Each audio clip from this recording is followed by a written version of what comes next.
Hello guys, ndagusuhuje kandi ngo ikaze wowe wahisemo kunkurikira ku Nkomangiro TV, ukaba uri ahantu hagiye hatandukanye, haba hanze y'u Rwanda cyangwa se ukaba uri mu Rwanda. Nizere ko umeze neza. Abatameze neza, njya nkunda kubabwira ngo mukomere mu ijuru hari Imana. Nshuti zanjye, ntabwo ariko bizahora. Kubona bimeze nabi, ntabwo bisobanuye ko page zigize igitabo cy'ubuzima bwawe zishingiye kuri uwo mubabaro, zishingiye kuri ubwo bushomeri. Oya pe, ndaguhumurije, komera, shikama. Imana ntabwo igihana abayo. Nkunda kukubwira ngo ijuru riragukunda, ntabwo ryaguha ibintu bipfubye. Jya urindira ijuru rigutekere, riguhereza ifunguro rimeze neza, ririmo intungamubiri n'intungabugingo. Nibyo rero nkunda kukubwira, wowe guma ku kidendezi. Hari igihe wakumva nawe ubwiwe ijambo rivuga ngo ikorera uburiri bwawe utahe, nawe ukagenda ushima Imana. Rero kuri uyu munsi nje kubaganiriza ku bintu byiza cyane. Uri umunyamahirwe kuba ubonye ino video, nongere mbisubiremo, uri umunyamahirwe kuba ubonye ino video, kubera ko tugiye kuganira ku mwembe. Mbese ushobora kuba wawurya utazi akamaro, cyangwa se ukaba wahitaga ku giti utazi umumaro wacyo. Numara kumenya umumaro w'iki giti ubwacyo, ndagira ngo ngutangarize ko uramfasha dushime, kuko harimo ibanga rikomeye. Ndababwira bike, nzanababwira n'ibindi, ariko rero nturambirwe. Nkwibutsa gukanda subscribe, share, comment, kugira ngo tujye tubana mu biganiro bigiye bitandukanye kandi byiza. Ni ukuri bikore, ndakwinginze. Hari igihe umuntu areba video akibagirwa gukanda like. Niba ukunze video, wagize ubushake bwo kuyifungura, wajya utanga like. Inshuti yanjye, urakoze kuko ubikoze. Inshuti zanjye rero, umwembe ngo ni urubuto rwakomotse muri Aziya, ariko uko iminsi yagiye iza, cyangwa se uko igenda iza, noneho urubuto rw'umwembe rwakwiriye ahantu hose. Abantu benshi bagiye bazi umwembe icyo ari cyo. Nta muntu utazi umwembe pe. Rero umwembe ukize kuri antioxidant ifasha umubiri w'umuntu gukora neza. Ntabwo rero tugiye gutinda ku rubuto rw'umwembe, ahubwo twebwe tugiye kwivugira umumaro utangaje. Nakubwiye ngo uri umunyamahirwe niwumva ibi bintu. Nge rwose sinzi ukuntu mba ndi kubivuga. Nubimenya ni ukuri ntabwo uzongera guhita ku mwembe utazamuye amaboko ngo ushime Imana yaremye icyo giti. Nababwiye ko ndababwira bike ku bibabi, ariko urasanga ari umumaro utangaje utaruzi.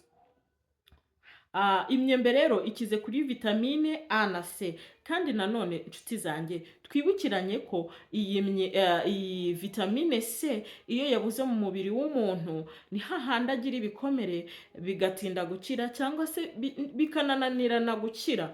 Niyo mpamvu rero mu bibabi byayo harimo mu myembe ubwayo, urubuto, harimo A na C. Ubwo rero urumva ko no kurya imyembe ntabwo uru rubuto ari ukuruharira abana gusa. Waba uri umubyeyi, waba uri umupapa, waba uri umusaza, waba uri umukecuru, uru rubuto ni rwiza. Reka twe kubitindaho, ahubwo twebwe twivugire ku bibabi nyirizina. Ibibabi by'imyembe ngo bikungahaye kuri vitamine A, B na D, ndetse n'ibyitwa flavonoide, ndetse hakabamo na phenoid, ndetse na antioxidant. Ibyo byose bifite ibyiza bizana mu mubiri w'umuntu. Niyo mpamvu inshuti yanjye, niwumva akamaro k'ibi bibabi, ni ukuri ndabizi neza, wandike ngo Imana ishimwe muri comment yaremye igiti cy'umwembe. Wari uzi ko ibibabi by'imyembe bifite ubushobozi bwo kuvura diyabete? Mbisubiremo, ntazagire umuntu ukubwira ngo diyabete ntabwo ikira. Imana ifite gukiza, ifite kugira neza kwinshi, kandi ntabwo ukuboko kwayo kwaheze ngo inanirwe gukiza. None se yaremye amatwi ntiyumva? Iyaremye amaboko se ntikora? Nshuti yanjye, rata ntugate ibyiringiro ngo wumve kuri uwo gupfana n'iyo ndwara. Imana irakiza kandi ikabigaragaza. Niko ijambo ryayo rivuga, ndakiza kandi nkabigaragaza. Ku murongo wo hasi hagati havuga ngo kandi muri abagabo bo guhamya ibyo. niyo mpamvu rero nkubwira ngo ntukumve ko indwara urwaye itakira. Reka twiyumvire ibibabi by'umwembe kuri diyabete, kubera ko mu bibabi by'imyembe bikize ku byitwa tanine. Iyi igira uruhare mu gukumira indwara ya diyabete. Mpumuriza wa muntu wagiye kwa muganga bagahita bamubwira ikimufata, uyu wakira vuba, akira vuba, bisubiremo, akira vuba, diyabete igakira. Noneho umva rero ukuntu bitegurwa. Ufata ibibabi ukabisekura, ibibabi by'umwembe. Ntufate bya bindi byamaze kumagara, ahubwo fate bya bindi bigitoshye. Nanone ntufate twa tundi two hejuru tunzinya. Fata ibibabi nyine ukibona bifite itoto, nurangiza ubisekure. Wenda ushobora gufata nk'amababi 15 ukayasekura. Wamara kuyasekura ukayinika mu mazi atetse akonje, ukareka bikarara. Hanyuma mu gitondo ushobora kubisekura cyangwa ukabibrandinga. Hanyuma mu gitondo ugahita ugira gute, ugahita uyungurura ukanywa. Ibi bintu bizagukiza diyabete. Mbisubiyemo, ibi bintu bizagukiza diyabete. Niba nawe yaranakurenze, bizatuma iminsi yawe yiyongera, kubera yuko hari igitabo nigeze gusoma cy'imiti bavuga ngo ntabwo bikuraho umunsi wo gupfa, ariko birawutinza. Niba wenda urwaye diyabete wari uwo gupfa mu myaka 2 iri imbere, niwikurikirana kandi ukita ku cy'Imana ikubwira ikubuza, Imana izakongera iminsi yo kubaho. Rero ibibabi by'imyembe bifasha abantu. Nanone ubwo twavuye kuri diyabete, waruzwi imyembe ifasha abantu bakunze kugira umujagararo, ndetse no ku bantu bakunda kugira kuno umuntu akaba hari negativite, ugasanga nyine areba uruhande rubi. Mbese nyine ibibabi by'umwembe bifite ubushobozi bwo gukiza umuntu intekerezo mbi. Mushime Imana cyane. Imyembe ifite ubushobozi bwo gukiza umuntu. Ibibabi by'umwembe bifite ubushobozi bwo gukiza umuntu umujagararo, kwa kundi wumva uri stress, kwa kundi wumva ufite umunabi, umujagararo. Ndetse n'abantu bakunze kugira bakunze kubona ibintu mu buryo bubi, sibyo? Mu buryo bubi, ukabona abandi bantu kabanga, ukabona nyine nturebe ibintu neza, ibintu biri negativite nyine ukaba ari rwo ruhande uherereyemo. Ibibabi by'umwembe byabigukiza cyane ko ngo mu Buhinde bakundaga, cyangwa se hari na bamwe babikora, ugasanga bashyize ibibabi by'umwembe mu muryango aho abantu batambukira, ngo mu buryo bwo kwirinda intekerezo mbi, cyangwa se kwirinda umunabi uza mu ngo, cyangwa se nk'abantu b'abashyitsi bakazana ibintu bibi mu ntekerezo zabo. Iyo myembe iri ku muryango byatumaga abantu batekereza ibyiza, ntibaze banegurana, ntibaze bari ku ruhande rwa negativity. Urumva rero ko umwembe cyangwa se ibibabi by'umwembe ari ingirakamaro ku buzima bwa muntu. Uko bitegurwa rero kugira ngo bigukize uko gutekereza abandi nabi, uko gutekereza nabi, uko kugira umujagararo na stress, sibyo?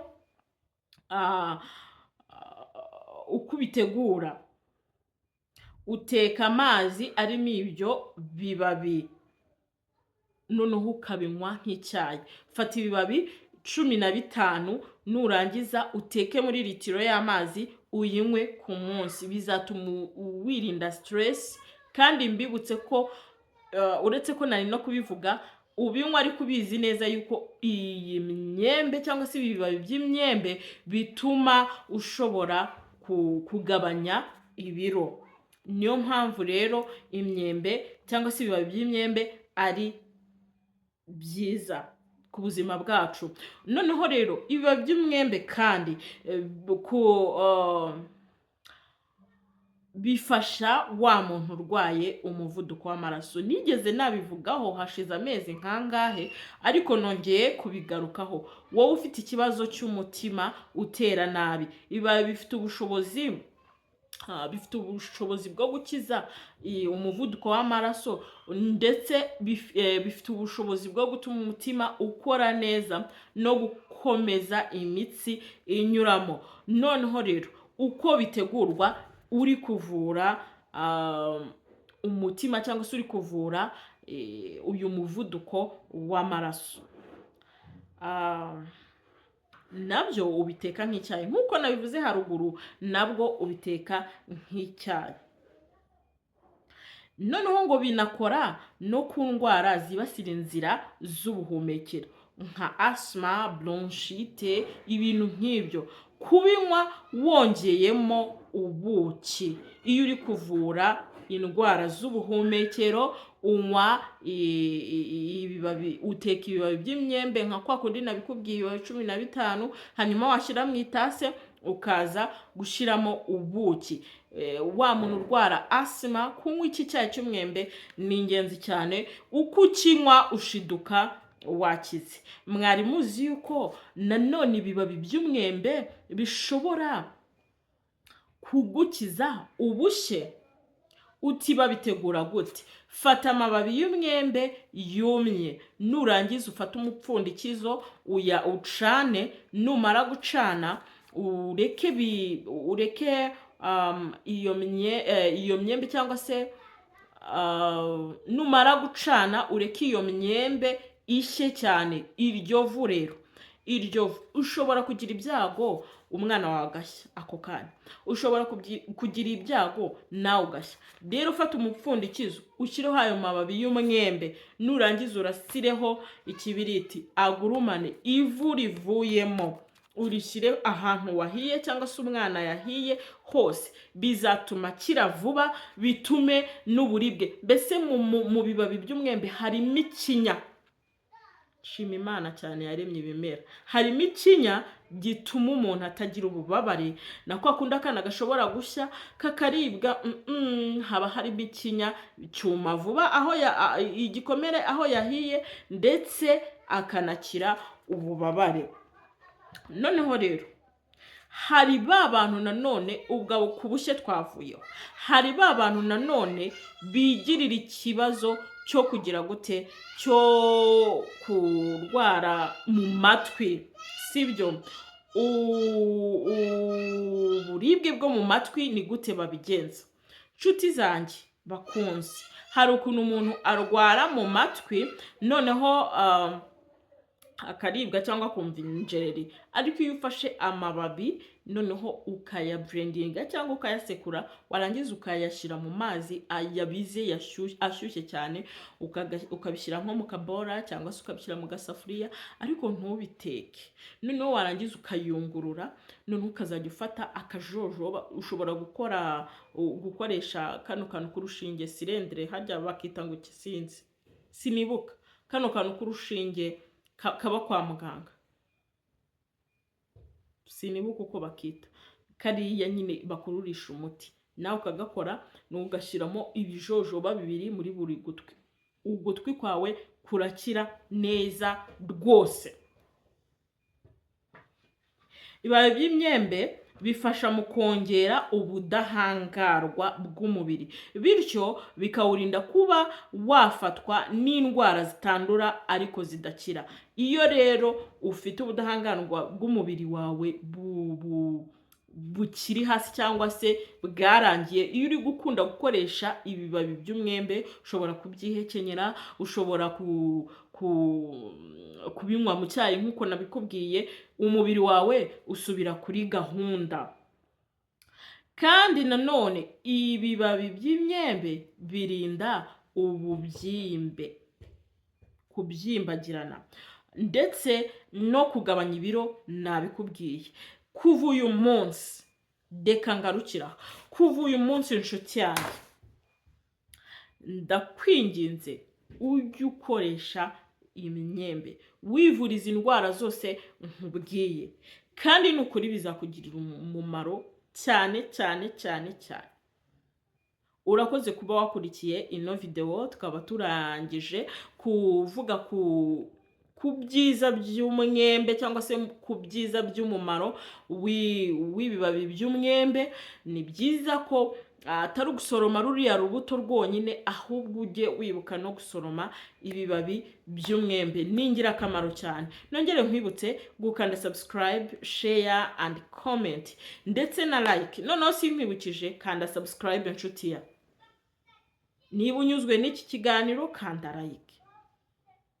Urakoze cyane kuba ubikoze. Imana ihira ikiganza kibikoze. Kandi namwe mwarangije kubikora, namwe muba musabwa gukanda like, mukandika muri comment ibyo tuzaganiraho ubutaha, sibyo? Mugashyira ku ma status, mukavura, ukamfasha kuvura abantu, biba ari umugisha ukomeye. Hari ukuntu ushyira link kuri status, umuntu yasoma agahita abona ko bihuje nuko yimereye, rero bigahita bimufasha kugira gute, bigahita bimufasha kuba yavura umuntu cyangwa se nawe akaba yivura. Ubu nkoreye umurimo. Imana namwe ibaha umugisha abantu bakora share ntanabazi. Imana ibaha umugisha abantu munkunda, Imana ibaha umugisha abantu mwangana. Namwe mbararikiye kunywa icyayi cy'umwembe kugira ngo mujye mugira intekerezo nziza zitajahagurika, ndetse mureke kuba no ku ruhande cyangwa se urebe ibintu mu buryo buri negativite. Mbifurije kunywa iki cyayi. Ndabakunda, Imana ikandusha.